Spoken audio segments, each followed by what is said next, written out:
Quand j'ai posé le pied sur le pont de bois usé du vieux voilier de mon grand-père Lucien, ce matin-là, j'ai tout de suite senti que quelque chose était différent, une sorte de gravité suspendue dans l'air salé qui n'avait rien à voir avec le vent ou la mer, une sensation étrange qui glissait sous ma peau comme une promesse silencieuse.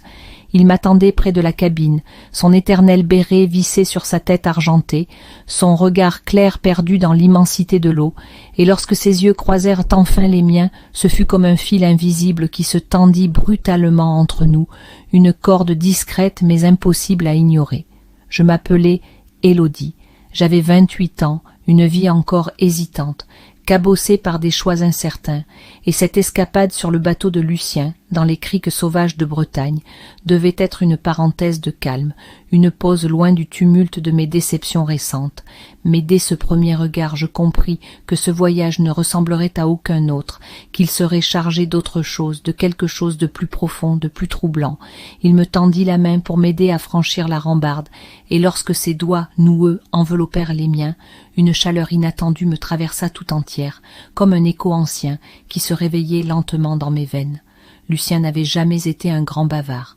C'était un homme de gestes, de silence, de regards lourds, de tout ce qu'il n'avait jamais su ou voulu dire, et c'était justement dans cette économie de mots que se logeait toute son intensité, toute sa tendresse brute, palpable, parfois presque douloureuse. Il me guida sur le pont avec cette façon ferme et douce qui lui était propre, sa main effleurant le creux de mon dos, juste assez pour que je le sente, pas assez pour qu'on puisse en parler, et je sentis un frisson me traverser, malgré la chaleur du matin. Nous appareillâmes sans un mot de trop, son corps solide et calme se mouvant avec une grâce surprenante pour son âge, et je ne pouvais m'empêcher de l'observer à la dérobée, fasciné par la force tranquille qu'il dégageait, par la beauté rude de son visage buriné par des années de sel, de soleil, de solitude aussi. Chaque geste qu'il faisait, amarrer une voile, tendre un cordage, redresser le gouvernail, avait cette lenteur majestueuse de ceux qui n'ont plus rien à prouver à personne, et je ressentais en moi une admiration confuse, un trouble que je ne savais pas encore nommer.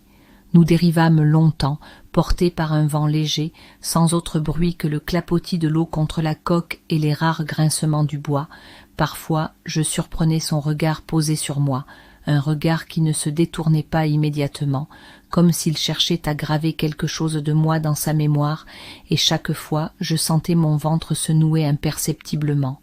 L'après-midi s'étira dans cette étrange paix, cette bulle suspendue hors du temps, jusqu'à ce qu'il décide d'ancrer dans une petite anse isolée, loin de toute présence humaine. Alors que je m'installais à l'avant du bateau, jambes repliées contre moi, à contempler le soleil bas sur l'eau, je l'entendis approcher, ses pas lourds et calmes, résonnant sur le pont,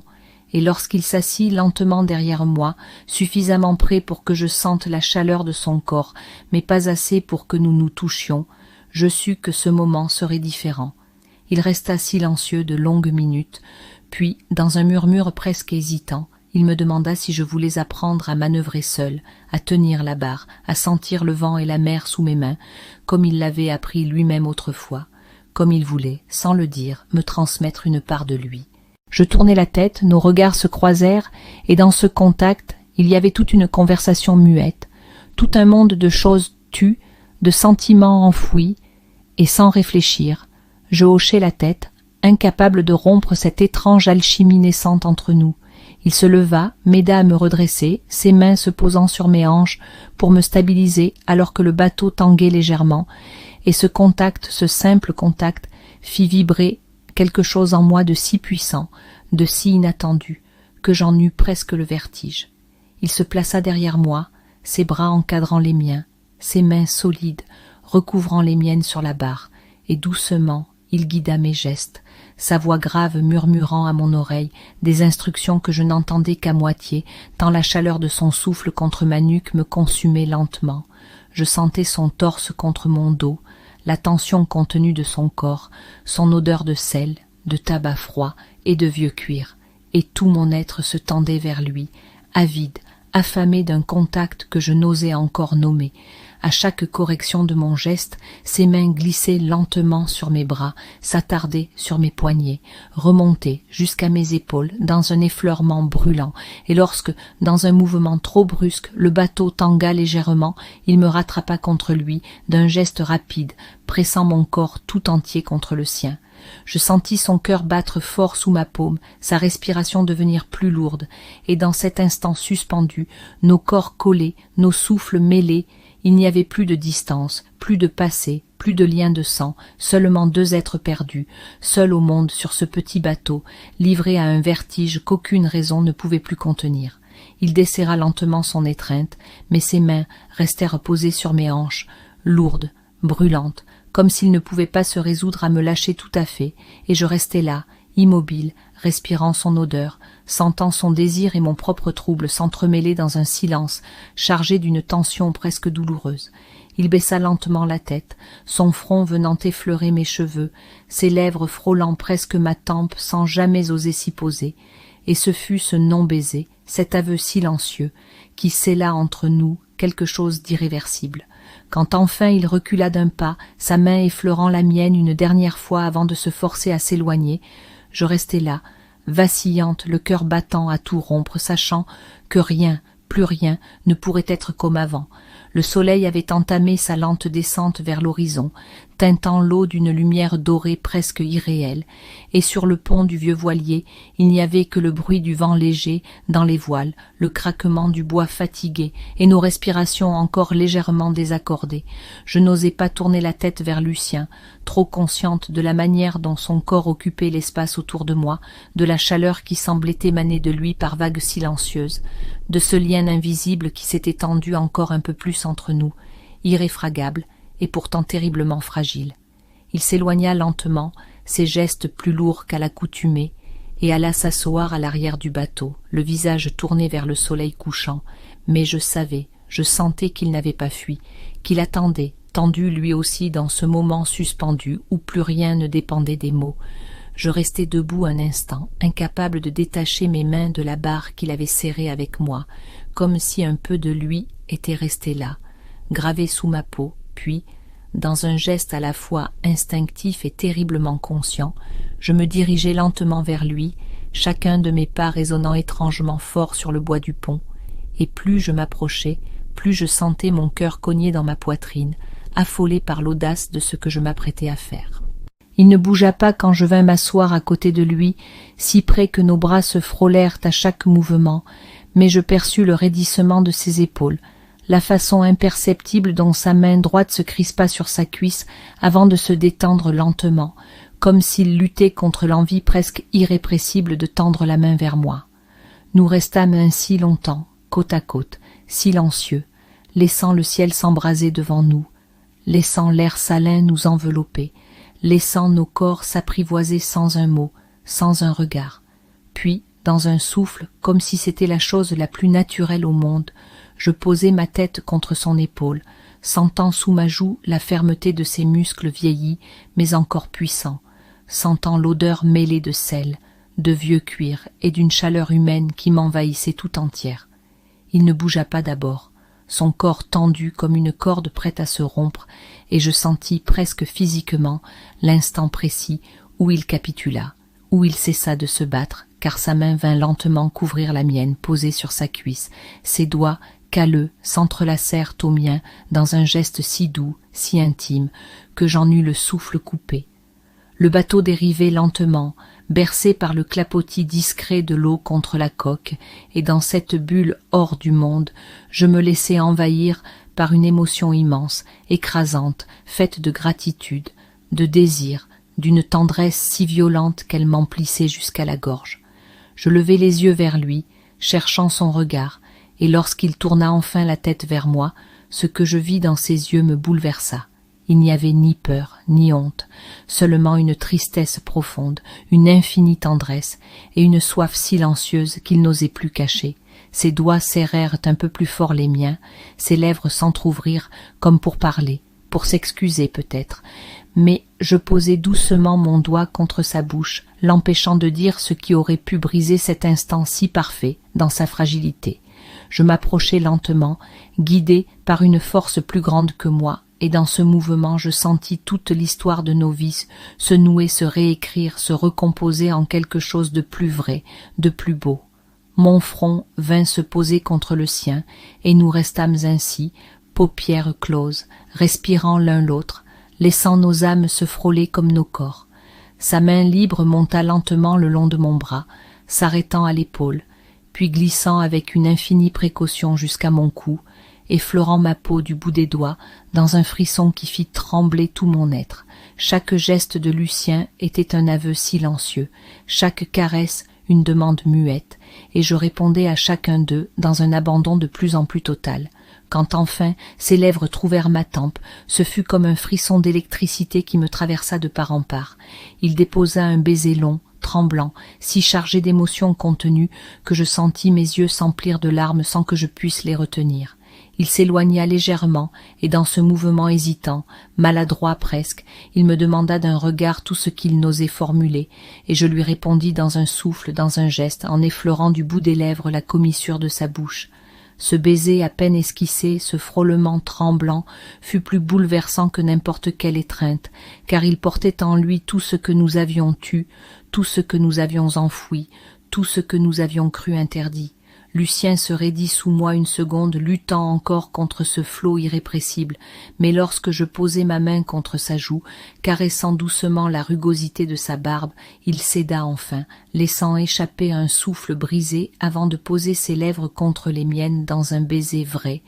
brut, déchirant. Ce n'était pas un baiser sage ni prudent, c'était un baiser d'homme à femme, un baiser de vieil homme qui retrouvait l'urgence de vivre, et je me laissai happer par cette vague, me fondant contre lui, lui offrant tout ce que je n'avais jamais osé offrir à personne.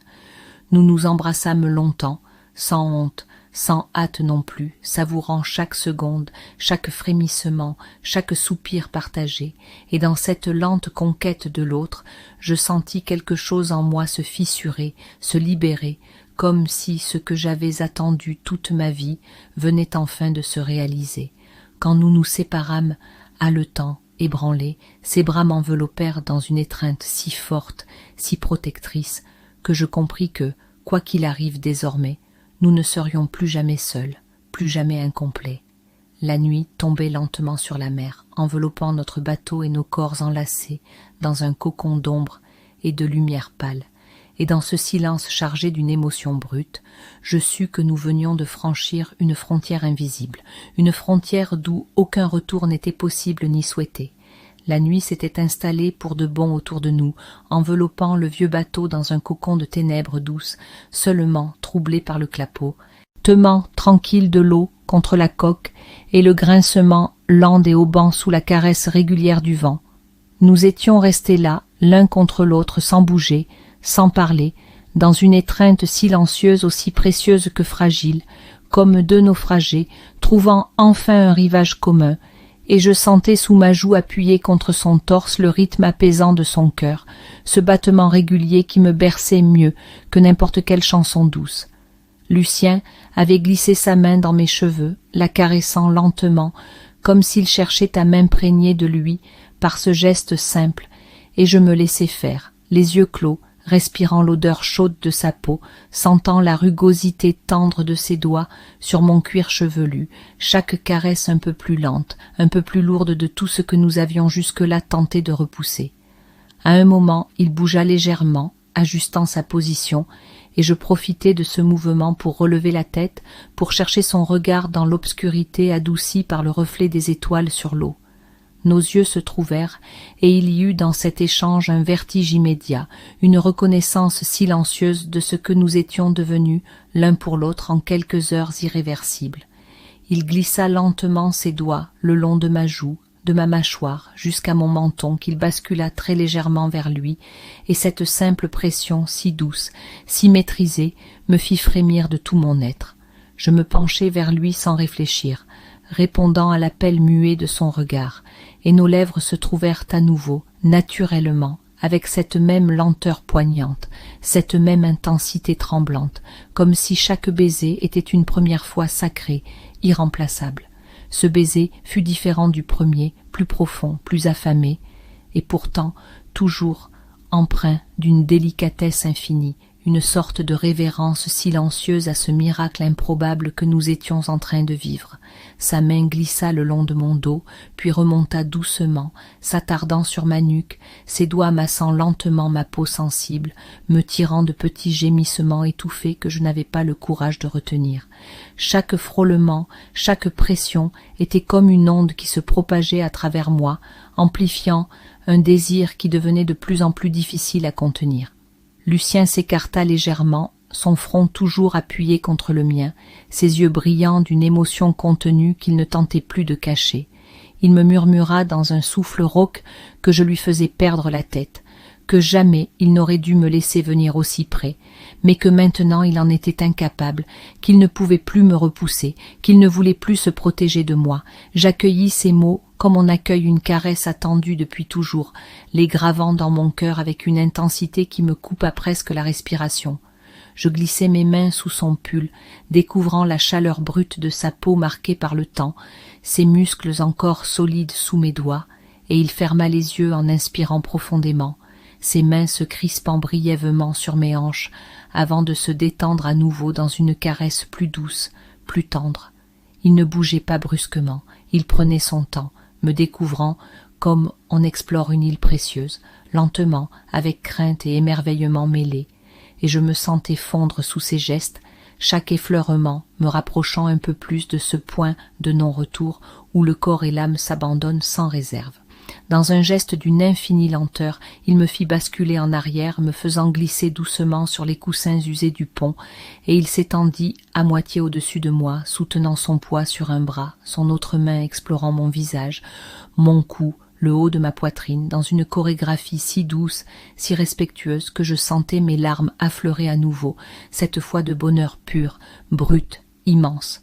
Nos corps ne se cherchaient pas dans l'empressement, ils se retrouvaient comme deux morceaux longtemps séparés d'un même tout.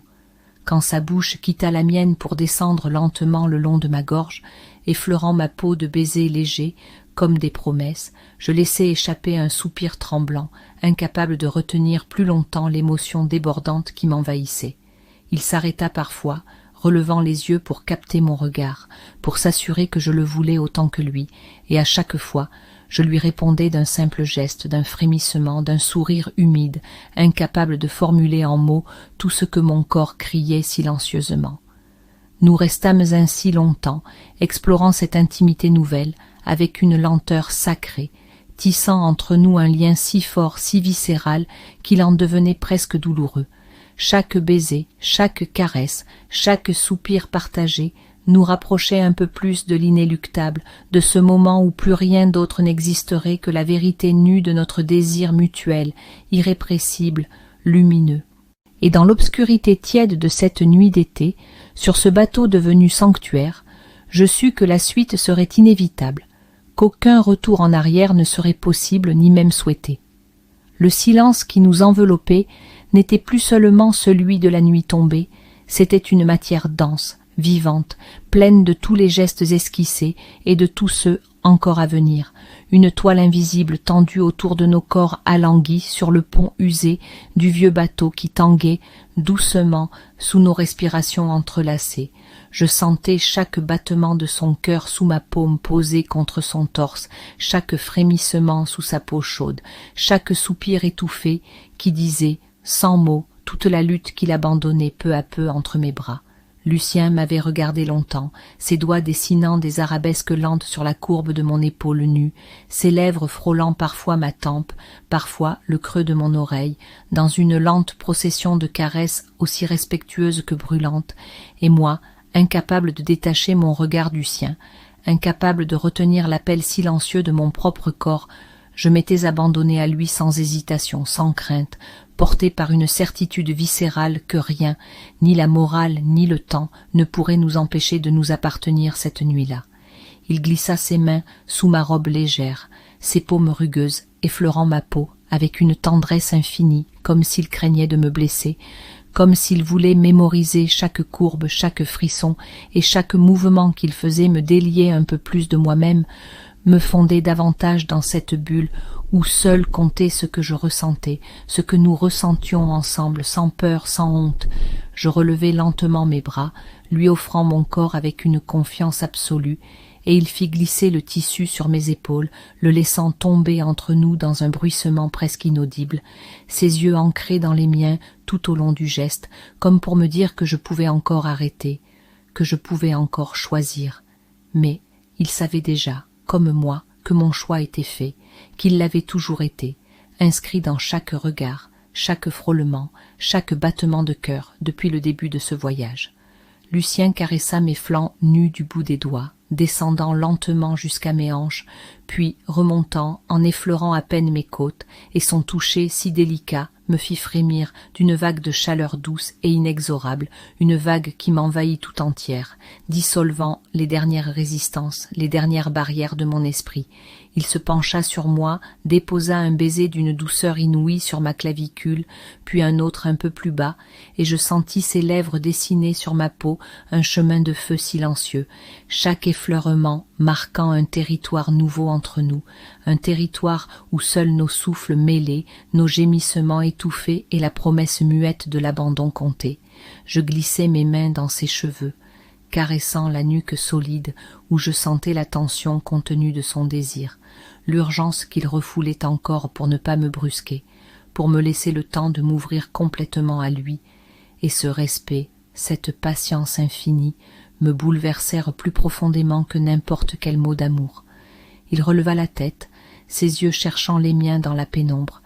et lorsqu'il murmura mon prénom, d'une voix si rauque, si brisée, que je crus qu'il allait pleurer, je sentis mon cœur éclater dans ma poitrine, envahi par une tendresse si dévastatrice que je ne pus m'empêcher de tirer doucement son visage vers moi pour l'embrasser encore, pour lui dire avec ma bouche ce que je ne savais pas encore exprimer autrement. Ce baiser fut différent, plus profond, plus lourd, chargé de toute la gravité de ce que nous étions en train de vivre, et il répondit avec une intensité fébrile, ses mains tremblant légèrement sur ma peau nue, ses soupirs se mêlant aux miens dans une symphonie basse et sauvage qui semblait faite pour nous seuls. Le monde extérieur avait disparu, englouti par la nuit et la mer, et il ne restait que nous, deux âmes écorchées qui se retrouvaient enfin, deux corps, longtemps en attente de cette rencontre, de cette reconnaissance absolue et silencieuse. Lucien s'allongea complètement contre moi, son poids m'écrasant délicieusement contre les coussins râpeux, ses mains glissant le long de mes bras, de mes flancs, de mes cuisses, dans un mouvement lent, patient, presque cérémonial,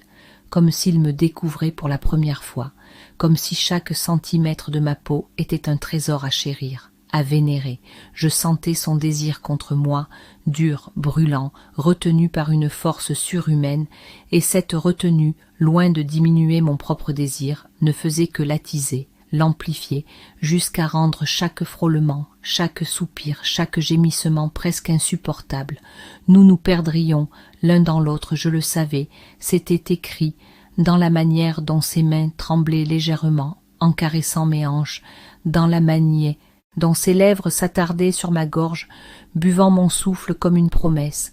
Il remonta lentement, embrassant ma mâchoire, mes joues, mon front, avant de retrouver mes lèvres dans un baiser d'une douceur déchirante, et dans ce baiser, je sentis toute la dévotion silencieuse qu'il m'offrait, tout l'amour qu'il n'avait jamais osé formuler, toute la gratitude d'avoir trouvé en moi un écho à sa propre solitude. Je répondis de tout mon corps, m'ouvrant à lui avec une lenteur savante, une patience infinie, savourant chaque seconde, chaque frisson, chaque battement de cœur, et dans cet échange silencieux, dans cette offrande mutuelle, nous bâtissions quelque chose d'invisible et d'indestructible, un sanctuaire que rien ni personne ne pourrait jamais profaner.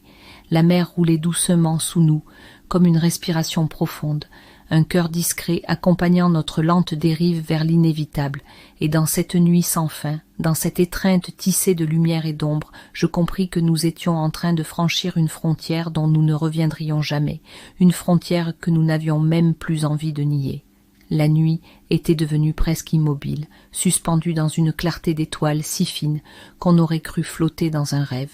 et autour de nous, la mer retenait son souffle, comme si elle-même savait que quelque chose de sacré se jouait là. sur ce vieux bateau ancré au creux d'une crique oubliée, loin du monde, loin des normes, loin de tout ce qui pouvait encore juger ou contraindre. Je sentais le bois sous mon dos, irrégulier mais étonnamment chaud. Je sentais le poids de son corps contre le mien,